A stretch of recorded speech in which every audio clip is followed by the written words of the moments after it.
Bueno, pues voy a dar inicio a esta clase. Vamos a ver en este caso signos patológicos. Vamos a seguir mencionando cosas que hemos visto previamente en las clases anteriores para ir recordando. Mi nombre es Sofía Carrasco Contreras, soy estudiante de medicina de tercer año de la Facultad de Medicina de la UNAM, de la Universidad Nacional Autónoma de México. Y bueno, les doy la bienvenida. Espero estén teniendo una buena noche, tarde-noche. Y bueno, vamos a comenzar. Signos patológicos. Primero que nada voy a comenzar a explicar el síndrome intersticial. En este síndrome intersticial se va a caracterizar por un aumento del grosor de las estructuras intersticiales. Se va a buscar principalmente en las regiones anteriores y laterales del tórax. Y bueno, este se va a traducir en la presencia principalmente de las líneas B. Como recordamos, mi compañero Clemente en la clase pasada de lunes comentó que eran nuestras líneas B y en este caso en la imagen vamos a poder observarlas. Son estas de aquí. Vamos a tener también, y es importante mencionar, que nuestras líneas B van a ser patológicas cuando se encuentran de más de 3. En este caso pues vamos a poder observar de 3 a 4 líneas. Principalmente van a estar bien definidas y separadas de 7 a más o menos 1 milímetro. Estas también van a ser llamadas colas de cometa. Les voy a comentar y les voy a repetir constantemente los conceptos porque son de gran utilidad y porque finalmente son algo que nos van a ayudar a irlo recordando. Bueno, estas son dinámicas, esto quiere decir que se mueven de acuerdo al deslizamiento pleural que también comentamos la clase pasada, el sliding o el hormigueo que tiene nuestra pleura. Van a seguir o van a continuar este mismo movimiento. Esto es sumamente importante. Y bueno, van a tener una localización focal y también puede ser difusa. Bueno, también puede ser numerosas y tan numerosas que pueden no llegarse a distinguir por completo. También nos van a poder hablar de compromiso alveolar. Esto es muy importante porque el compromiso alveolar vamos a tener que darle una correlación clínica. ¿Qué quiere decir esto? En nuestra exploración física también vamos a encontrar ciertos signos o ciertos síntomas que el paciente nos va a indicar. En este caso, cuando nosotros hagamos nuestra exploración física y agarremos nuestro estetoscopio y auscultemos al paciente, con un síndrome intersticial con compromiso alveolar esperamos escuchar estertores. En este caso, nuestras líneas B, que son estas que les estoy mostrando y las que les estoy explicando, van a aparecer antes de escuchar los estertores en un paciente con compromiso alveolar. Entonces eso va a ser muy importante para un diagnóstico oportuno de este tipo de situaciones. Un síndrome intersticial lo vamos a poder encontrar en diferentes patologías, como cuáles. Bueno, puede ser una atelectasia en contusiones pulmonares, en un edema pulmonar, en una estasis venosa prácticamente, ya sea por un edema o por una congestión pulmonar. Eso es de relevancia. Y bueno, nada, eso es importante tenerlo en cuenta, porque volvemos a hablar de las líneas B. Después les voy a hablar del patrón de consolidación pulmonar. ¿Qué es una consolidación pulmonar? Bueno, la vamos a observar o se va a caracterizar por una estructura subpleural hipoecoica de apariencia tisular. Esto es importante porque, como sabemos, nuestro parénquima pulmonar como tal no se observa porque es puro aire, entonces en nuestro ultrasonido no se va a observar. Entonces, si estamos viendo que tiene una apariencia tisular o una hepatización, como le vamos a estar llamando, significa que nuestro parénquima pulmonar se va a estar observando y se va a observar como un tejido hepático bajo el ultrasonido. Esto también lo vamos a ver en las imágenes posteriores y bueno, se van a describir diferentes características, ¿no? Vamos a tener que va a mantener sus dimensiones constantes, o sea, nuestro pulmón va a tener dimensiones constantes, no van a cambiar. Se tiene que observar la calidad del límite profundo, la presencia de líneas B, igualmente como ya expliqué, la presencia de broncograma aéreo, que este puede ser dinámico o estático. En este caso vamos a tener una diferencia vamos a poder diferenciar nuestro broncograma aéreo dinámico y estático dependiendo del refuerzo inspiratorio hiperecoico que se va a observar en estos. Esto también lo voy a explicar con unas imágenes posteriores, pero el broncograma aéreo dinámico es el que tiene este refuerzo en la inspiración hiperecoico. Y el estático no tiene o hay una ausencia de este refuerzo hiperecoico, o sea, no se va a ver más blanca, digamos, la imagen en nuestro ultrasonido, sino únicamente se va a conservar como un broncograma aéreo sin movilidad, sin cambios en la inspiración y en la expiración. Y bueno, también podemos observar la presencia de broncograma líquido e incluso un patrón vascular, que este se va a observar principalmente en nuestra ecografía Doppler color. Aquí tenemos nuestra consolidación pulmonar, que también se va a ver mucho mejor cuando esté hablando ahorita en las neumopatías, pero aquí está nuestro broncograma aéreo y aquí podríamos estar hablando de un broncograma líquido. Este broncograma aéreo, como ya mencioné, puede ser estático o dinámico. En el dinámico es en el que se observa nuestro refuerzo inspiratorio, entonces se podría observar en la inspiración una imagen mucho más hiperecogénica. Aquí es donde vemos mucho más claramente la hepatización de nuestro tejido o nuestro parénquima pulmonar.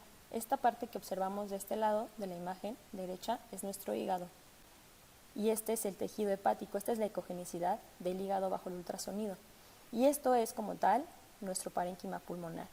Nuestro parénquima pulmonar no debería de observarse de esta forma, debería observarse completamente anecoico, finalmente, porque está lleno de aire. Pero aquí estamos viendo que a raíz de un derrame pleural, que es esto que estamos observando acá abajo, hay un colapso de nuestros alvéolos, entonces por lo tanto se está perdiendo la aireación o el aire de nuestro parénquima, de nuestro tejido, y entonces se observa este tejido tisular o esta hepatización, porque si podemos observar, tienen un aspecto muy similar, muy similar, por eso se le dice hepatización, es un concepto de gran utilidad. Y bueno, en las neumopatías pues vamos a también describir diferentes características, nuestro aspecto tisular o hepatización, como ya mencioné repetidamente, el límite profundo irregular, que voy a mencionar posteriormente igualmente, broncograma aéreo, broncograma líquido, una línea pleural hipoecoica cerca de la lesión y un deslizamiento pleural reducido o ausente. Es importante decir aquí que prácticamente va a estar ausente en casi todos los casos. No se va a observar esta línea que estamos acostumbrados a observar y que se nos dijo desde la primera clase que es la principal estructura que tenemos que observar cuando ponemos y colocamos nuestro ultrasonido en el tórax, ¿no? Es lo que a lo mejor nos va a ayudar a guiar nuestra exploración. En este caso va a estar ausente o reducido por completo, no lo vamos a observar y bueno, eso finalmente es completamente patológico, ¿no? Y la presencia igualmente de un patrón vascular que en ecografía Doppler color va a ser observada de mejor manera. Ahora, igualmente hablando de neumopatías, voy a hablarles de cómo se observa una atelectasia de absorción. Finalmente, nuestra atelectasia de absorción también va a tener este aspecto tisular o de hepatización. Va a haber una abolición del desplazamiento pleural, de nuestro sliding, de nuestro hormigueo, como quieran llamarlo, y vamos a tener un broncograma aeróbico. Esto es de suma importancia, repito, porque un broncograma aéreo dinámico nos descarta por completo una atelectasia, por completo. Si tenemos un broncograma aéreo en el que se está viendo un refuerzo inspiratorio, no es una atelectasia, es otra patología y tenemos que guiar nuestro diagnóstico con la correlación clínica correspondiente a otra cosa, no a una atelectasia, ya sea de absorción o de comprensión. Ahorita les voy a explicar la de comprensión. Aquí estamos viendo el derrame pleural y esta es la consolidación pulmonar que también se va a observar en esta atelectasia y el aspecto tisular que tiene, ¿no? En la atelectasia de comprensión vamos a tener igualmente el aspecto tisular, a menudo bicóncavo. A esto me refiero con que es bicóncavo, esta imagen que podemos observar aquí también muy clara. Tiene contacto con el derrame pleural, que es este mismo que estamos viendo aquí. Todo esto es nuestro derrame pleural. Este es el parénquima pulmonar, que como observamos también tiene este aspecto de hígado, también tiene este aspecto tisular. Esto que observamos acá abajo es nuestro diafragma. También, como vemos, pues hay un gran espacio entre el diafragma y el pulmón, cuando no debería de existir este espacio, evidentemente.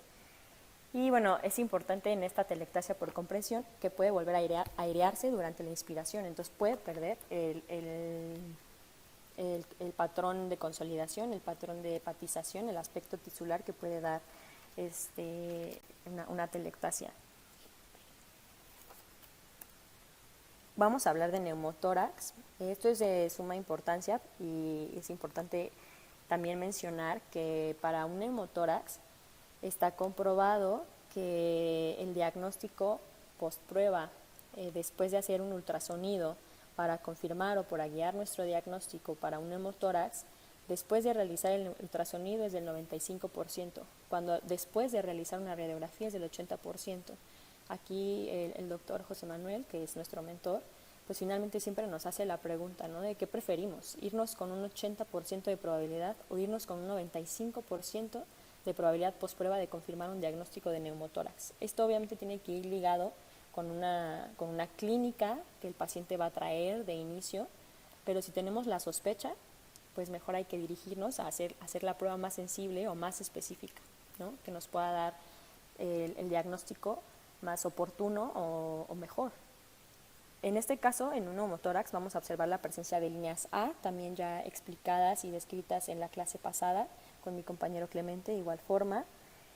Va a haber una ausencia del deslizamiento pleural nuevamente, pero este sí es completamente ausente y este nos va a dar el signo de la estratosfera o el signo del código de barras. ¿Por qué se le llama de esta forma?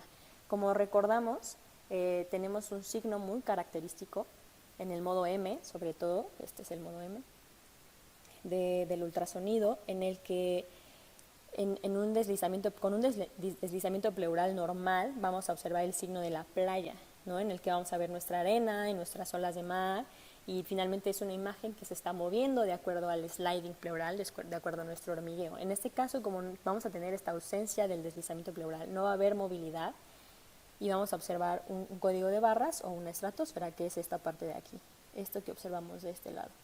Vamos a tener la presencia del punto pulmonar. ¿Y qué es esto? El punto pulmonar es el límite del neumotórax. Se visualiza de igual forma en nuestro modo M y este nos indica que el pulmón despegado de la pared, de nuestra pared torácica, vuelve a entrar en contacto con ella. Y no es precisamente, o sea, bueno, sí es el pulmón, pero es nuestra pleura de la que estamos hablando directamente. O sea, en un neumotórax, nuestra pleura, nuestro pulmón está despegado de nuestra pared torácica y en este caso, al estar despegado, se pierde nuestro deslizamiento pleural, pero en el punto M, en el punto pulmonar, es en la parte en la que nuestra pleura vuelve a estar en contacto con nuestra pared torácica. Y es esta parte de aquí. Si observamos, se vuelve a observar, se vuelve a ver de la misma forma que nuestro signo de la playa, pero anterior a este y posterior a este volvemos a tener nuestro código de barras, en el que no hay deslizamiento pleural, porque nuestra pleura, nuestro pulmón está despegado en ambas partes de nuestra cavidad torácica. Y bueno, este signo también tiene una alta sensibilidad y especificidad, entonces para confirmar o para guiar mejor nuestro diagnóstico de neumotórax. Por lo tanto, es importante saber interpretarlo en el ultrasonido, saber las diferencias entre lo que vamos a observar en nuestro modo B a nuestro modo M del ultrasonido y saber pues nuestros patrones normales y nuestros patrones patológicos. Voy a hablarles también del derrame pleural. En nuestro derrame pleural vamos a observar que tenemos un espacio anecoico entre la pleura parietal y nuestra pleura visceral. Recordamos de la anatomía del pulmón, tenemos una pleura parietal, que es la que está pegada a la caja torácica, y nuestra pleura visceral, que es la que está pegada al pulmón, y el roce o la fricción de ambas pleuras es la que en el ultrasonido nos da este sliding pleural, este hormigueo, ¿no? Porque nuestra inspiración y expiración está en constante movimiento, y eso es lo que hace que se mueva, ¿no? Básicamente. Y entonces en un derrame pleural en el que estamos teniendo un líquido mucho más abundante, que no debería estar ahí entre nuestras pleuras, nos quita el movimiento pleural o lo puede dar de otra forma, no solamente lineal como se observa. Si podemos ver acá, está el signo del sinusoide o el signo de la onda, que en nuestro modo B se va a ver de esta forma, porque finalmente nuestras pleuras están separadas y nuestra pleura visceral, que es la que más hiperecoica se observa, es la que está afuera, está como volando, porque en todo este espacio que está aquí anecoico, completamente negro, no solamente se va a ver negro, se va a ver de otras formas, eso lo voy a explicar en una tablita, pero en este espacio hay líquido o hay sangre o hay pus, dependiendo de la patología, de nuestra clínica, del paciente, y entonces esta pleura se va a observar así, ¿no? en el signo de la onda. Y también vamos a tener nuestro signo numeral o de almohadilla, y que nos los van a dar en nuestro signo B, pero este es el signo M y este es el signo B. Y en este signo B aquí tenemos nuestras costillas, aquí están nuestras costillas, Estos son nuestros músculos, recordamos nuestra zona anatomía, y aquí está nuestra pleura parietal, que es la que está pegada al tórax, y nuestra pleura visceral, y aquí tenemos el espacio que no debería haber, en el que se está observando el derrame pleural. Y entonces si vemos este patrón, le vamos a llamar signo numeral de almohadilla o signo de gato. Y bueno, es el espacio, es finalmente la característica que se da por el espacio que hay. Y bueno, aquí en esta tablita les puse las diferentes cosas que se pueden observar en ese espacio anecoico, que no suele ser únicamente anecoico siempre.